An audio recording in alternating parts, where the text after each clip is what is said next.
Hello बच्चों, let's see this question. This question says differentiate three types of granulocytes of blood. तो हमें बताना है कि तीन जो granulocytes के टाइप होते हैं उनको डिफरेंशिएट करना है. तो हमारा की कॉन्सेप्ट क्या है यहाँ पे? की concept here is connective tissue. हमने बताया था कनेक्टिव टिश्यू हो नाम से ही पता चल रहा है कि something which connects one tissue to other tissue. So इसमें कैसे एग्जाम्पल इसके कौन कौन से टाइप होते हैं? Loose connective tissue, dense connective tissue and we have specialize connective tissue. Specialize connective tissue में कौन कौन से आते हैं? स्पेशलाइज कनेक्टिव टिश्यू में आते हैं cartilage, bone and blood. So here we are concerned about blood. Blood में कैसा होता है? ब्लड में कौन कौन से सेल्स होते हैं? We have RBC, we have WBC and we have platelets. तो जो ग्रैन्युलोसाइट्स होते हैं वो डब्ल्यूबीसी में पाए जाते हैं. Granulocytes, we have agranulocytes. Granulocytes में क्या होता है? Their their cytoplasm is granular. और इसमें क्या होता है? Cytoplasm is agranular. So we need to know about granulocytes. तो granulocytes के तीन एग्जाम्पल क्या हैं? First one is neutrophils. Neutrophils क्या होते हैं? These are most abundant cells in blood. सबसे ज्यादा पाए जाते हैं ब्लड सेल्स में. उसके बाद क्या होता है? इनमें क्या होता है? मल्टी लोब न्यूक्लियस होता है. Multi lobe nucleus along with granular cytoplasms. पहले इन्फेक्शन साइट पे पहुंचते हैं तो phagocytic cells that destroys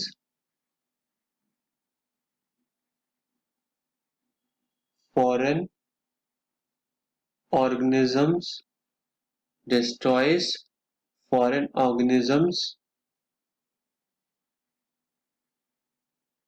entering the body, stains with acidic plus basic dyes. Our next type is basophils. basophils कैसे sales होते हैं? बाइलोब्ड होते हैं. बाइलोब्ड न्यूक्लियस होता है. देन दीज सेक्रीट, क्या सेक्रीट करते हैं? Histamine,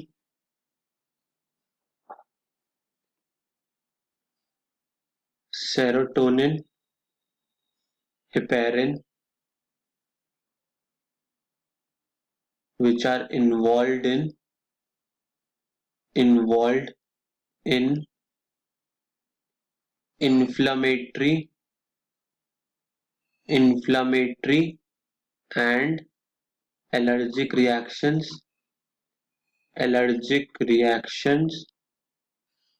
They are stained with basic dyes, like for example methylene blue. Let's see the third type. कैसे होते हैं? eosinophils. eosinophils कैसे होते हैं? They are also with bilobed nucleus since granulocyte. They are also cytoplasm is granular.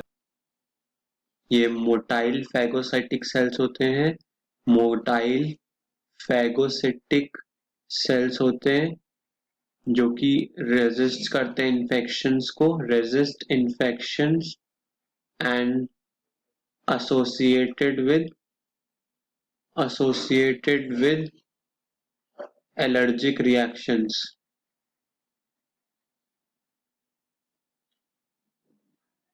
These these cells are stained with acidic dyes. For example, eosin dye. So let's see the differences once again. की concept क्या था? Connective tissue, specialized connective tissue में blood में WBCs होते हैं, white blood cells, they can be classified in granulocytes, agranulocytes. Granulocytes के 3 types बताने थे, that are neutrophils, basophils and eosinophils. Neutrophils सबसे ज्यादा अबंडेंट होते हैं, न्यूट्रोफिल्स मल्टीलोब के होते हैं, बेसोफिल्स बाइलोब न्यूक्लियस के होते हैं, and we have eosinophils also bilobe nucleus. Then इसमें न्यूट्रोफिल्स क्या होता है? फैगोसिटिक सेल्स होते हैं, सबसे पहले साइट ऑफ इन्फेक्शन में पहुंचते हैं और फॉरेन ऑर्गेनिज्म को मारते हैं। ये स्टेन होते हैं एसिडिक और बेसिक टाइप दोनों से। बेसोफिल्स जो होते हैं वो हिस्टामिन, सेरोटोनिन, हेपेरिन जैसे कंपाउंड्स रिलीज करते हैं और इन्फ्लेमेटरी और एलर्जिक रिएक्शंस की तरफ पाए जाते हैं। Stains with basic dyes like methylene blue. और ईस्नोफिल्स में क्या होता है? They are also associated with allergic reactions और ये होते हैं मोटाइल फैगोसिटिक सेल्स और ये क्या करते हैं? स्टेन करते हैं एसिडिक डाइज से, ईओसिन ब्लू से। Hope you all understood it well. Best of luck.